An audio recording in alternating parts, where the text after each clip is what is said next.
In this question, I'm going to show you how to complete a perfect square.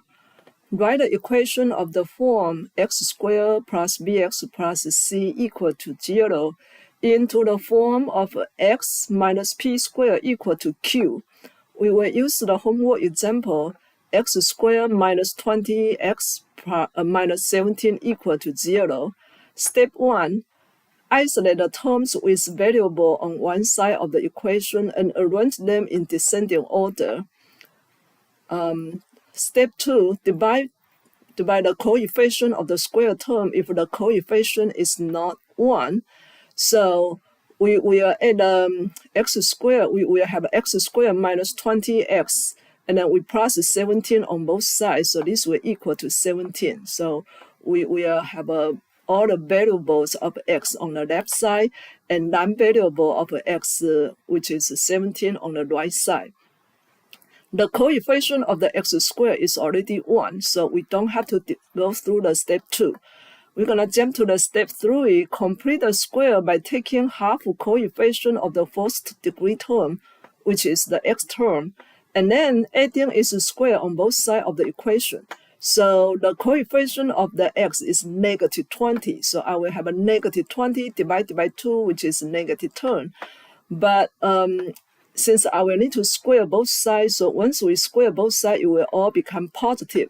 So I usually just take the positive 20 divided by 2, and that will give you 10. So I will add a 10 square on both sides. Okay, so that's x squared minus 20x plus 10 square.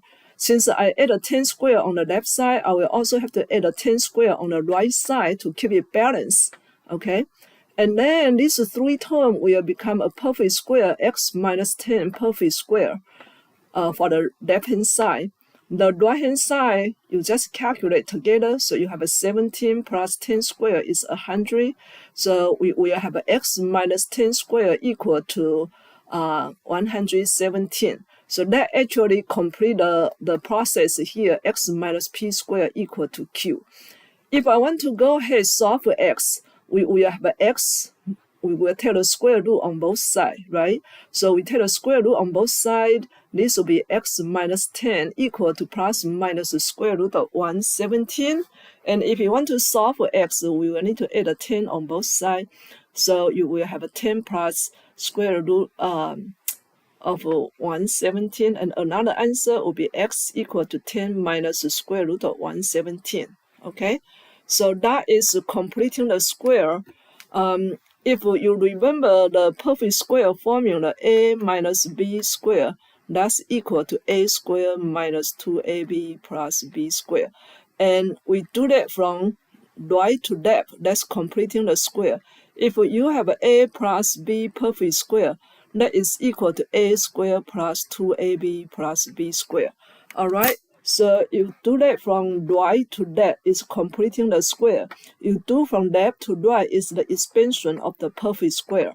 So that is this one right here. I also want to go ahead and introduce the discriminant for the quadratic equation. If you have ax squared plus bx plus c equal to 0, this is called the standard form of the quadratic equation.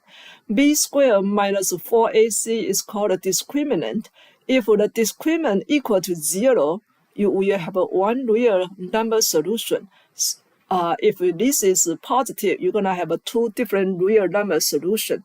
If this one is negative, if discriminant b squared minus 4ac is negative, you will have a 2 different imaginary number solution. Okay, so this is the perfect this is the quadratic equation solution for the standard form ax squared plus bx plus c equal to 0.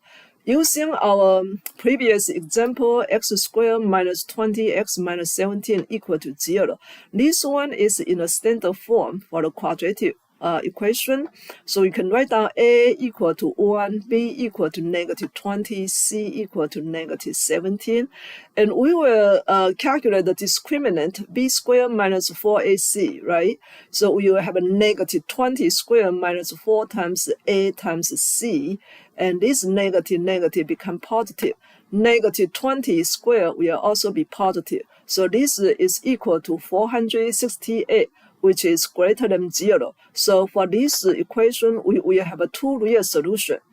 And if we go ahead using this formula to solve the quadratic, we will have x equal to negative b, which is negative of this negative is from the formula, okay? And then my b here is also negative 20, so I have a negative of negative 20 plus minus the square root of b squared minus 4ac, which we already calculate here, is 468 divided by 2 times a is 1. So we're going to go ahead and simplify this one. Negative become positive. 20 divided by 2, we'll get 10, right? So we're going to have a plus minus square root of 468 divided by 2. Remember, this second term also need to divide by 2. Square root of 468 can be simplified. You can simplify, you can divide it by 4. You got a 468 divided by 4, you got 117. So we're going to write down square root of 4 times the square root of 117.